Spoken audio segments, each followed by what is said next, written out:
ایسی خواتین جو دوسری خواتین سے نفرت کرتی ہیں، وہ کیوں کرتی ہیں؟ وہ اسی اوور تھنکنگ کی وجہ سے کرتی ہیں، اسی مینٹل ڈس آرڈر کی وجہ سے کرتی ہیں، جس کو آپ یہ کہہ سکتے ہیں کہ یہ ایک کمپٹیٹیو ڈس آرڈر ہے، جس میں ہم کسی کے بھی کمپٹیٹر بن جاتے ہیں، کہیں پہ بھی ہمارا کوئی کمپٹیشن سٹارٹ ہو جاتا ہے، اور یہ ساری چیزیں جو ہے وہ اپنے آپ کو دوسرے کے ساتھ کمپیریزن کرنے کی وجہ سے ہوتی ہیں کہ بھائی فلاں بہت اچھا ہے، اس کے پاس تو گاڑی ہے، اس کے پاس تو بہت اچھا گھر ہے، اس کے پاس تو بہت اچھی بیوی ہے۔ ایون مرد حضرات جو ہے وہ کمپیریزن کر رہے ہوتے ہیں اپنی بیوی سے دوسری بیویوں کا،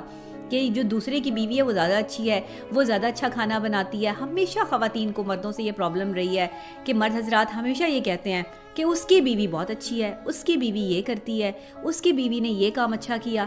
آپ کی بیوی بھی اچھی ہے، آپ کی بیوی نے بھی اچھا کام کیا، لیکن آپ نے فوکس نہیں کیا، کیونکہ آپ کا فوکس کسی دوسرے کی بیوی پر ہے، اس لیے آپ کا اپنی بیوی پہ فوکس نہیں ہو رہا۔